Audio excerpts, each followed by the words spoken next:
तृणाद्युपरतं मंस्यन्ते त्वामारथा येषां च त्वं बहुमतो भूत्वा यास्यसि लाघवम् च येषां त्वं बहुमतः भूत्वा लाघवं यास्यसि, जिनकी दृष्टि में तुम्हारा बहुत सम्मान था, जो तुमको बहुत बड़ी तोप समझते थे, उनकी दृष्टि में तुम लघुता प्राप्त करोगे।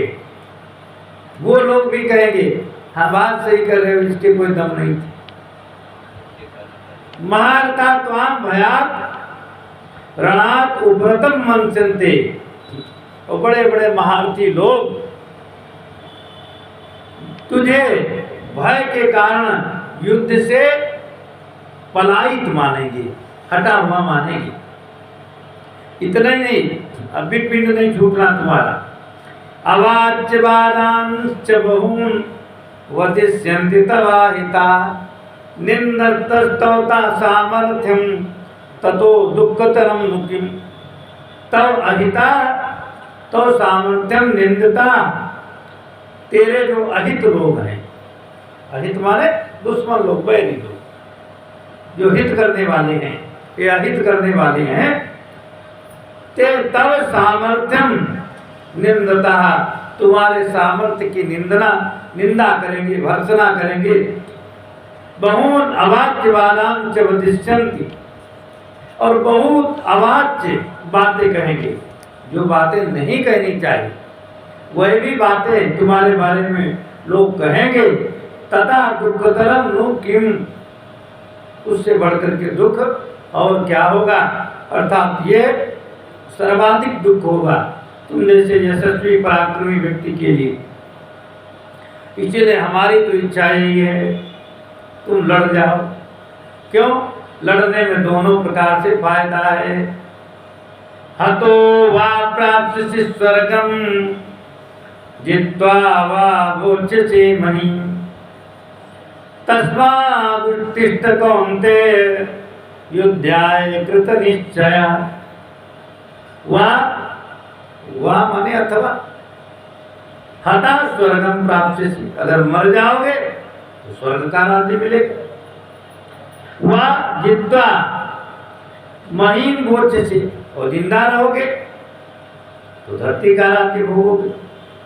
तस्मात् कौन्तेय युद्धाय कृतनिश्चया उत्तिष्ठ, इसीलिए हे कौन्तेय कुंती नंदन, युद्ध के लिए डट करके खड़े हो जाओ। ये बड़े सौभाग्य से प्राप्त हुआ है। बोले महाराज जी हम लोगों को मारेंगे, कत्ल करेंगे तो पाप लगेगा। तो गीता के सांख्य योग में बहुत सुंदर बात कही कि चाहे जितने कत्ल कर डालो, पर कत्ल करने का भी पाप नहीं लगेगा। तरीका हम बता रहे। अर्जुन बोले बताओ। बोले सुख दुखे समय कृत्वा लाभा लाभो जया जयो ततो युद्धाय युध्यस्व नैवं पापमवाप्स्यसि। सुख दुख, लाभ हानि, जय पराजय को समान मान करके अगर तुम युद्ध करोगे तो तुम्हें पाप नहीं लगेगा। अब बताओ कौन व्यक्ति ऐसा होगा जो सुख दुख, लाभ हानि, जय पराजय में समान होगा? इतना बड़ा स्थित प्रज्ञ महापुरुष लड़ाई क्यों करेगा? माने भगवान कह रहे हैं यदि तुम स्वयं के लिए लड़ोगे तो तुम्हें पाप लगेगा, और अगर तुम धर्म के लिए मरोगे तो पाप नहीं लगेगा। देखो वही व्यक्ति निजी इच्छाओं की पूर्ति के लिए किसी को गोली मारता है तो उसे फांसी मिलती है, और बॉर्डर पर खड़ा हुआ सैनिक जितने अधिक लोगों को मार देता है उतने उसकी शाबाशी होती, उसकी पदोन्नति होती। काम तो एक किया, गोली इसने भी मारी, गोली उसने भी मारी, इसने निजी स्वार्थ के लिए, उसने देश हित में गोली मारी, उसमें उसका स्वयं का कोई पर्सनल स्वार्थ नहीं है, इसीलिए उसको सराहा जाता है। तो तुम संपूर्ण राष्ट्र को बचाने के लिए युद्ध करोगे तो तुम्हें पाप नहीं लगेगा।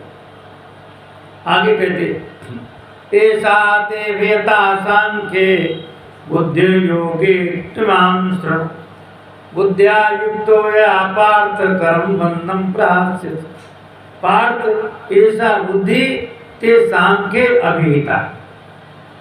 हे पार्थ यह बुद्धि तेरे लिए सांख्य, सांख्य माने ज्ञान योग के विषय में अभिहिता, अभिहित माने कही गई है। तो इमाम योगे श्रवो, और इसको कर्म योग के विषय में सुनो। यह बुद्धिया युक्ता कर्म बंधम प्रहास्यति। जिस बुद्धि से युक्त हुआ तो कर्मों के बंधन को भली भांति छोड़ देगा। नेहा विक्रमणा स्वस्ति प्रत्यवायो न विद्यते स्वल्पमप्यस्य धर्मस्य त्रायते महतो भयात्।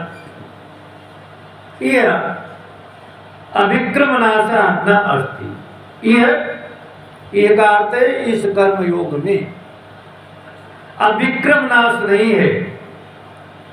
आरंभ का अर्थात बीज का नाश न अस्ति नहीं है, क्योंकि प्रत्यवाया न विद्यते, उल्टा फल रूप दोष भी नहीं है। अस्य धर्मस्य स्वल्पम अपि माता भयात् त्रायते। इस कर्मयोग का थोड़ा सा भी साधन मनुष्य को महान भय से मुक्त कर देता है। व्यवसायात्मिका बुद्धि रेके गुरुनंदन बहुशाखायनन्ताश्च बुद्धयो व्यवसायिनः। हे गुरुनंदन, इस कर्मयोग में निश्चयात्मिका बुद्धि एक ही होती है। अव्यवसायिनाम, अव्यवसायिनाम माने अस्थिर विचार वाले विवेकहीन सकाम मनुष्यों की बुद्धियां निश्चय ही बहुत भेदों वाली होती।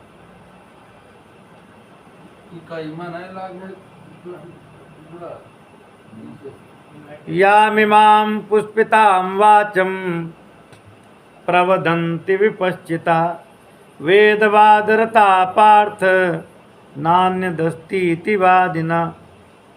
कामात्मानः स्वर्गपरा जन्म कर्म फल प्रदां क्रिया विशेष बहुलां भोगैश्वर्य गतिं प्रति। भोगैश्वर्य प्रसक्तानां तया भर्त चेतसां व्यवसायात्मिका बुद्धि समाधौ न विधीयते। इन तीनों श्लोकों की एक साथ अन्वय है। हे पार्थ, कामात्माना वेदवाद रता स्वर्गपरा, जो कामात्माना है, कामात्माना माने भोगों की कामनाओं से जिनका चित्त निरंतर लगा हुआ रहता है, जो भोगायतिक जीवन को ही सर्वश्रेष्ठ मानते हैं, उनका वाचक पद यहाँ पर कामात्माना है। जिनको काम से कभी फुर्सत नहीं, एक काम खत्म नहीं हुआ दूसरा काम उन्होंने बना लिया। वेदवादरता है, जो कर्म फल के प्रशंसक वेद वाक्यों में ही प्रीत रखते हैं, अर्थात वेद वाक्यों में भी वो कर्मयोग को ढूंढ लेते हैं, और उस कर्मयोग को नहीं जिस कर्मयोग का गीता उपदेश करती। सांसारिक कर्म का काम, वासनात्मक काम को वो खोज लेते हैं। स्वर्गपरा, और उनकी बुद्धि में केवल स्वर्ग ही सबसे ज़्यादा सुख है, उसी को सबसे बड़ा सुख मानते हैं। स्वर्गपरा अन्यत न अस्ति इति वादिना। खाओ पियो मौज करो, इसके अतिरिक्त वो कहीं दूसरी जगह सुख नहीं देखती। Drink eat and be to merry, खाओ पियो मौज करो, इससे ज़्यादा उठ नहीं पाते। जो देह के ऊपर हो ही नहीं पाते हैं, विदेह नहीं हो पाते हैं, वो अविश्चित अविपश्चित, विपश्चित माने बुद्धिमान, अविपश्चित माने मूर्ख जन, अज्ञानी जन, इमाम याम पुष्पिताम वाचम प्रवदन्ति।